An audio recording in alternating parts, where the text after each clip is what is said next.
దానికి personal interest కావాలి పిల్లరా. You have to pay personal interest on the word of God. దేవుని వాక్యం మీద నీవు వ్యక్తిగతమైన మనస్సు పెట్టాలి. అందుకే పౌలు గారు తిమోతికి ఏమని రాస్తాడో చూడండి. తిమోతికి రాసిన మొదటి పత్రికలో 1 తిమోతి 3వ అధ్యాయం చూడండి. 1 తిమోతి 3వ అధ్యాయము 15వ వచనం చదవండి. అయినను నేను ఆలస్యము చేసిన ఎడల దేవుని మందిరములో అనగా జీవము గల దేవుని సంఘములో జనులు ఎలాగు ప్రవర్తింపవలెనో అది నీకు తెలియవలెనని ఈ సంగతులను నీకు రాయుచున్నాను. ఇక్కడ పౌలు గారు తిమోతికి ఏమని రాస్తున్నాడంటే, దేవుని మందిరములో అనగా జీవము గల దేవుని సంఘములో జనులు ఎలాగు ప్రవర్తింపవలెనో అది నీకు తెలియవలెనని ఈ సంగతులను నీకు రాయిచున్నాను. ఇక్కడ మనం చూస్తే తిమోతికి అంటున్నాడు, దేవుని మందిరములో. ఆ దేవుని మందిరం అంటే ఏంటి? జీవము కలిగిన దేవుని సంఘం. జీవము కలిగిన దేవుని సంఘం అంటే ఏంటి? మనము జీవము కలిగిన దేవుని ఆరాధన చేస్తున్నాము. ఆ జీవము కలిగిన దేవునిలో నుండి అక్కడ చేరే ప్రజలందరూ దేవుని జీవములో నుండి కొంత జీవమును మనుషులు పొందుకుంటూ ఉండాలి. దేవుని కార్యాలు ప్రతి ఒక్కరి జీవితంలో జరగాలి. అనగా పిల్లరా, దేవుని సన్నిధిలోనికి వచ్చిన వారిలో ప్రతి ఫ్యామిలీ, ప్రతి వ్యక్తి దేవుని దగ్గర నుండి కొన్ని అద్భుతాలు చూడాలి. అప్పుడు జీవము కలిగిన సంఘముగా సంఘం మారిపోతుంది. ఆమేన్. అనగా ప్రతి ఒక్కరు దేవుని సన్నిధికి వస్తున్నాను, దేవుని దగ్గర నాకు ఏమీ జరగలేదు అని ఎవరు అనకూడదు. దేవుని దగ్గరకు వచ్చాను, దేవుడు నాకు ఎలాగూ సహాయం చేసాడని మాత్రమే చెప్పాలి. అది ఇక్కడ జీవము గల దేవుని సంఘములో జనులు ఎలాగూ ప్రవర్తింపవలెనో అది నీకు తెలియవలెనని ఈ సంగతులను నేను రాయుచున్నాను. కావున ప్రభువును ప్రియరా, దేవుని మందిరములో యెహోవా క్రియలు గొప్పవి అని ప్రతి ఒక్కరూ తెలుసుకోవాలి అని ఇక్కడ తిమోతికి పౌలు గారు రాస్తున్నాడు. అయితే ప్రియరా, ఇప్పుడు దేవుడు గొప్పవాడు అంటానికి మీరేమైనా చెప్పగలరా అని అడిగామనుకోండి. ఒక చిన్న డిబేట్ పెట్టి, ఒక చిన్న డిబేట్ అందరిని పిలిచి దగ్గర కూర్చోబెట్టి, అందరూ ప్రార్థనకు వెళ్ళేవాళ్ళే, సంఘస్థులే, వాళ్ళని దగ్గర కూర్చోబెట్టి దేవుడు గొప్పవాడు అని మీరు నమ్ముతున్నారంటే నమ్ముతున్నామయ్యారు అంటారు. దేవుడు గొప్పవాడు అని నమ్మటానికి నువ్వేం చెబుతావు? ఏంటి కారణం అంటే రకరకాల విషయాలు వస్తాయి. ఎంత మంచి గాలి వస్తుందండి, ఈ గాలిని మనం పీల్చుకొని బ్రతుకుతున్నామో, ఎంత గాలిని సృష్టించిన దేవుడు గొప్పవాడని ఒకళ్ళు అంటారు. రైట్. తర్వాత ఇన్ని వేల ఎకరాలు, లక్షల ఎకరాలు పొలాలు ఉన్నాయండి, వీటన్నిటికీ కావలసిన నీళ్ళు ఎవరిస్తున్నారు? దేవుడే కదా, వర్షం రూపంలో ఇస్తున్నాడు, అందుకు దేవుడు గొప్పవాడు అంటారు. రైట్, అది మంచిదే. మరి ఇంకా దేవుడు గొప్పవాడు అంటానికి ఇంకేమైనా కారణం ఉందా అంటే, మనుషులు నీళ్లు కావాలి, గ్రౌండ్ వాటర్ ఉంది, ఆ గ్రౌండ్లో ఇంత నీరు దాచింది దేవుడే కదండి అని అంటారు. అది మంచిదే. ఇలాగ ఒక్కొక్కళ్ళు ఈ గాలి, వెలుతురు, ఈ సృష్టిని బట్టి దేవుడు గొప్పవాడు అని అంటాం. ఇదంతా కూడా జనరల్. అయితే 111వ కీర్తన 2వ వచనం ఏం చదివాం? యెహోవా క్రియలు గొప్పవి, వాటి యందు ఇష్టము గలవారందరూ వాటిని విచారించరు. ఇంకా దేవుడు గొప్పవాడని నీకు ఎలా తెలుస్తుంది అని అంటే బైబిల్ను చదవాలి పిల్లరా.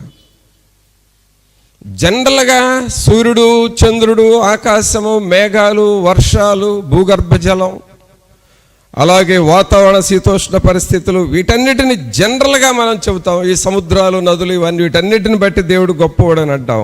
కానీ యెహోవా క్రియలు ఇంకా గొప్పవి అనే దానికి నువ్వు బైబిల్ చదవాలి. దేవుని వాక్యం చదివితే దేవుని క్రియలు ఎంత గొప్పవో మనకు అర్థమవుతుంది.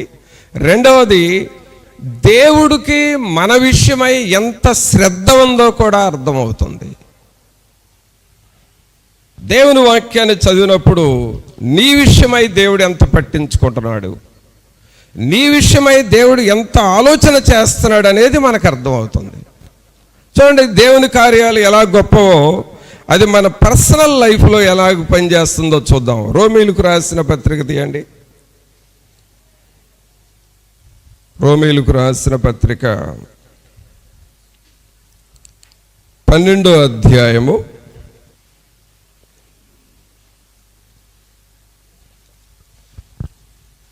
12వ అధ్యాయము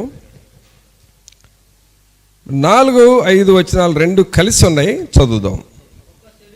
ఒక్క శరీరములో మనకు అనేక అవయవములు ఉండినను ఈ అవయవములన్నిటికీ ఒక్కటే పని ఎలాగూ ఉండదో అలాగే అనేకులమైన మనము క్రీస్తులో ఒక్క శరీరముగా ఉండి ఒకని కొరకు ఒకరము ప్రత్యేకముగా అవయవములమై ఉన్నాము.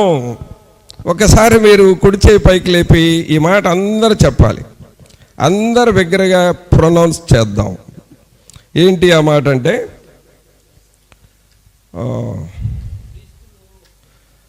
అనేకులమైన మనము క్రీస్తులో ఒక్క శరీరముగా ఉండి ఒకనికొకరము ప్రత్యేకముగా అవయవములై ఉన్నాము. ఆమేన్. పిల్లలు గమనించండి, క్రీస్తు ప్రభు మనల్ని గూర్చి ఎంత శ్రద్ధ తీసుకుంటున్నాడు అనంటే, మనమందరము క్రీస్తులో అవయవాలము. We are the body parts of Christ. ఆమేన్. We are the body parts of Christ. క్రీస్తులో మనము అవయవములమై ఉన్నాము. ఇది ఎలాంటి సత్యమో చూడండి, ఇది ఎలాంటి సత్యమో చూడండి. మనం ఎవరమయ్యానంటే క్రీస్తులో అవయవాలము. అనగా మనకు తల ఉన్నది, కన్నులు ఉన్నాయి, చెవులు ఉన్నాయి, ముక్కు ఉన్నది, నోరు ఉంది, పెదవులు ఉన్నాయి, నాలుక ఉంది, దంతాలు ఉన్నాయి, చేతులు ఉన్నాయి, కాళ్ళు ఉన్నాయి. ఈ బాడీ పార్ట్స్, ఆర్గాన్స్ అన్నిటిని మనం ఒక లిస్టుగా రాస్తే, ఎక్స్టర్నల్ బాడీ పార్ట్స్ బయటికి గడపడే అవయవాలు, ఇంటర్నల్ బాడీ పార్ట్స్ లోపలుండే అవయవాలు, ఇవన్నీ లిస్టుగా రాస్తే ఎన్ని వందలు, ఎన్ని వేల బాడీ పార్ట్స్ ఉన్నాయి మన బాడీలో. ఈ బాడీ పార్ట్స్ అన్నిటికీ దేవుడు ఒక్కొక్క పనిని అప్పగించాడు, ఒక్కొక్క పనిని అప్పగించాడు. మన బాడీలో కనబడకుండా ప్లాస్మా అనే ఒక రసాయన పదార్థం ఉంది. ప్లాస్మా అది బ్లడ్లో ఉంటుంది. అది ఎవరూ చూడలేము. కానీ ఆ ప్లాస్మా అనే ఆ రసాయన పదార్థం మన బాడీ పార్ట్స్ అన్నిటినీ కంట్రోల్ చేస్తూ మనకు కావలసిన గుడ్ హెల్త్ని ఇస్తూ ఉంటుంది. చెయ్యి నీకు కనపడుతుంది, చెవి నీకు కనపడుతుంది, కానీ ప్లాస్మా నీకు కనపడదు. థ్రాంబోసైట్స్ నీకు కనపడవు, ఎరిథ్రోసైట్స్ నీకు కనపడవు. ఇవన్నీ కూడా బాడీ పార్ట్స్లో ఉన్న ఆర్గాన్స్. ఇవి చేసే ఫంక్షన్స్, ఇవి చేసేవి మన బాడీలో గొప్ప పనులు చేస్తూ ఉంటాయి. ఈ పని అంతటిని ఎవరు నిర్వహించాడంటే ప్రభువు నీ బాడీలో పెట్టాడు.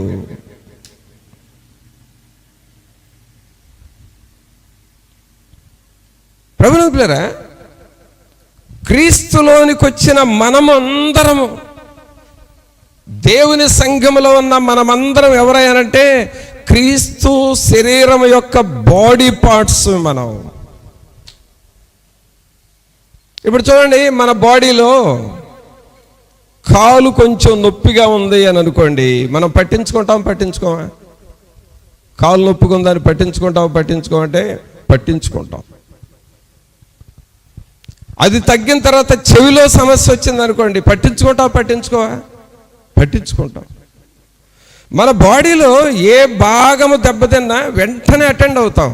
ఇది ఎందుకు కారణం ఏంటా అని తెలుసుకుంటాం. అలాగే ప్రియులారా, క్రీస్తు ప్రభు ఈ శరీరములో మనల్ని అందరినీ బాడీ పార్ట్స్గా ఉంచితే, బాడీలో ఏ భాగం ప్రాబ్లం వచ్చినా మనం వెంటనే ఎలాగో కన్సల్ట్ అవుతున్నామో డాక్టర్ని, అలాగే ఈ బాడీలో ఈ క్రీస్తు అనే శరీరంలో ఉన్న మనకు ఏ సమస్య వచ్చినా దేవుడు పట్టించుకుంటూ ఉంటాడు. అది ఎవరి బాధ్యత అంటే దేవుని బాధ్యత. అది దేవుని బాధ్యత.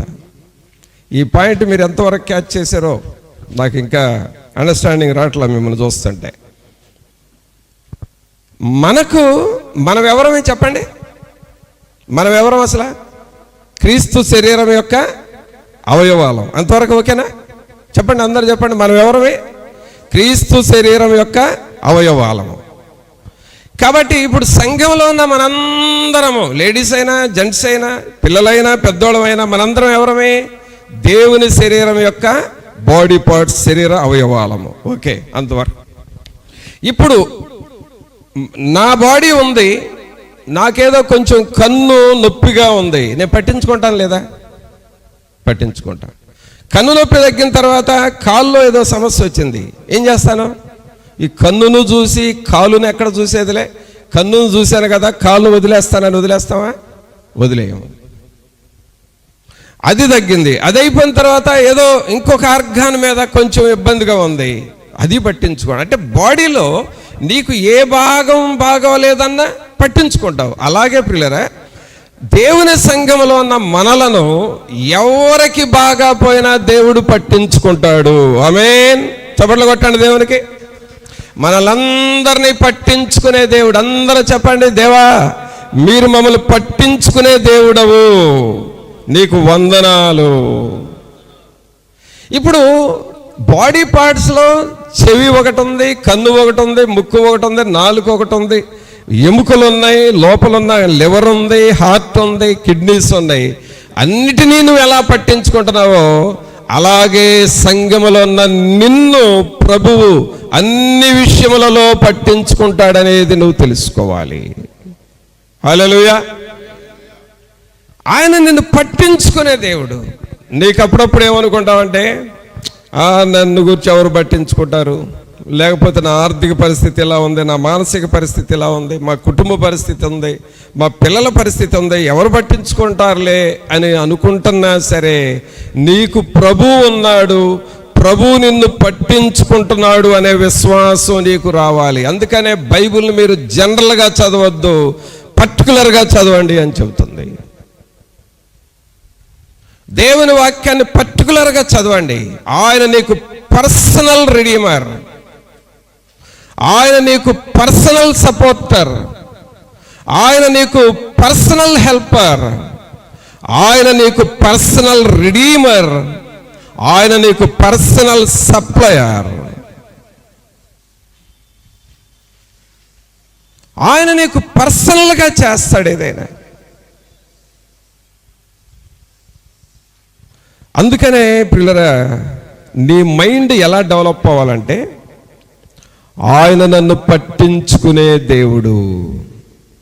చెప్పండి, అందరు చెప్పండి, ఆయన నన్ను పట్టించుకునే దేవుడు. ఎందుకు? నిన్ను తీసుకొని వచ్చి సంఘములో ఒక అవయవములాగా పెట్టాడు. నీకు ఒక పని ఇచ్చాడు, ఆ పనిని నువ్వు చేయాలి. ఈ రోజున సంఘాలలో ఎందుకు పోరాటాలు వస్తాయో తెలుసండి? సంఘాలలో ముఠాలు, సంఘాలలో కక్షలు, సంఘాలలో వాళ్ళ ముఠ మన ముఠ అని ఈ తేడాలు సంఘాలు ఎందుకు వస్తున్నాయి అంటే, సంఘములో క్రీస్తు అవయవాలము అన్న సంగతి వారు మర్చిపోయి మనమే గొప్పవాళ్ళమని వాళ్ళకు వాళ్ళు తయారయ్యి అలాగూ ప్రవర్తిస్తున్నారు సంఘాల్లో. అందుకు సంఘాల్లో సమస్యలు వస్తున్నాయి. అందుకనే తిమోతి గారికి పౌలు గారు ఏం రాశాడు? మీరు జీవము కలిగిన దేవుని సంఘములో ఎలాగూ ప్రవర్తింపవలనో మీరు తెలుసుకోండి. మీరు ఎలా ప్రవర్తించాలి, మీ ప్రవర్తన ఎలా ఉండాలి అని అంటే, ఇదిగో ఇప్పుడు గాలి వస్తుంది, గాలిని మనం తీసుకుంటున్నాం. చల్లగా ఉంది, ఆ చల్లని వాతావరణాన్ని తీసుకుంటున్నాం.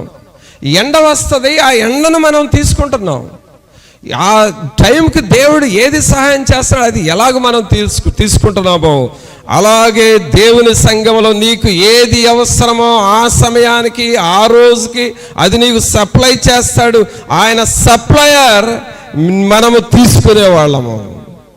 We are receivers. God is supplier, we are receiver. కావున ఈ గ్రహింపు నీకు రావాలి.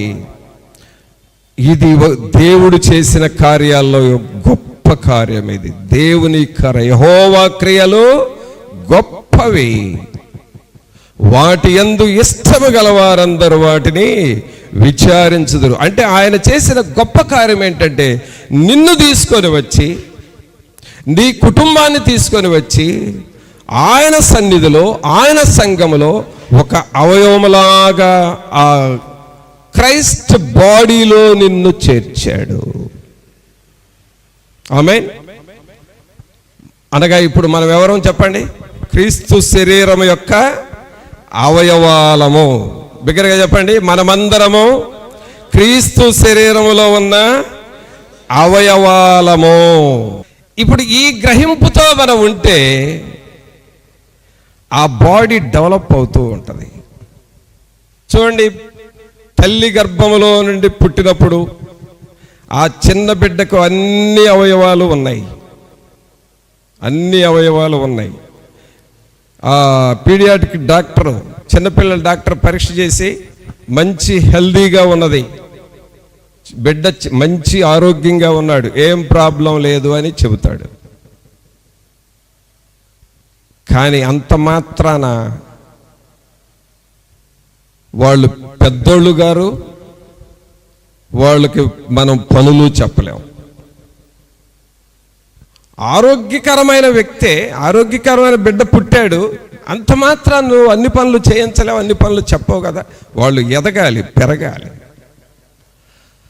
అలాగే ప్రియులారా, దేవుని సంఘములో ఒక అవయవముగా ఉండి మనము దేవునిలో ఎదుగుతూ ఉండాలి, దేవునిలో ఫలిస్తూ ఉండాలి, దేవుని యొక్క రూపములోనికి రావాలి, దేవుని ఆకారములోనికి రావాలి. ఎంత ఆకారం వస్తుందంటే, ఒక పిల్లవాడు పుట్టిన తర్వాత, పెద్దవాడైన తర్వాత, ఒకవేళ ఆ అబ్బాయి ఎవరో తెలిగిపోయినా క్రొత్త వాళ్ళు చూసి, ఆ పిల్లోని చూసి, అబ్బాయి నువ్వు పలానా వాళ్ళ అబ్బాయి లాగున్నావే అని అంటారు. కారణం ఆ తండ్రి రూపం, తండ్రి షేపు ఆ పిల్లోడిలో వచ్చింది. అలాగే జీవము కలిగిన దేవుని సంఘంలో ఉన్న మనలో క్రీస్తు స్వభావ బలంలోనికి రావాలి, క్రీస్తు ఆలోచనలు మనకు రావాలి, క్రీస్తు యొక్క క్రియలు మనలో కనబడాలి, క్రీస్తులాగా మనం ప్రవర్తిస్తూ ఉండాలి. నిన్ను చూస్తుంటే క్రీస్తు ప్రభు బిడ్డలాగా ఉన్నావే అని నీ ఆఫీసులో లేక నీకు తెలిసిన వాళ్ళు నిన్ను గురించి సాక్ష్యం చెప్పాలి. అదే దేవుని గొప్ప కార్యము. ఆమేన్. కావున ప్రభునందు ప్రియరా, దావీదు గారు అంటున్నాడు, యెహోవా క్రియలు గొప్పవి. ఏం గొప్ప కార్యాలు అనంటే, ప్రభువు నిన్ను తీసుకొని వచ్చి ఆయన శరీరంలో ఒక బాడీ ఆర్గాన్గా నిన్ను సెట్ చేశాడు. ఇప్పుడు దేవుని చూద్దాం. దేవునికి తల ఉంది, మనలాగానే మెడ ఉంది, మనలాగానే భుజాలు ఉన్నాయి, మనలాగానే చేతులు ఉన్నాయి, బాడీ అంతా ఉంది. మనలో ఎవరినో ఒకళ్ళని తీసుకొచ్చి తల మీద వెంట్రుకల్లాగా పెట్టుంటాడు. దేవుని చిత్తమై ఉంటుంది అది. మనలో ఒకరిని ఆ దేవుని తలలో ఉన్నటువంటి నొసట మీద పెట్టుంటాడు. కొంతమందిని చెవుల దగ్గర పెట్టుంటాడు, కొంతమందిని మెడ దగ్గర పెట్టుంటాడు. బాడీ ఆర్గాన్స్లో ఒక్కొక్కళ్ళని ఒక్కొక్క స్థలంలో పెట్టుంటాడు. మనల్ని ఎక్కడ పెట్టాడు అనేది కూడా ప్రార్థన చేస్తామంటే దేవుడికి గ్రహింపునిస్తాడు.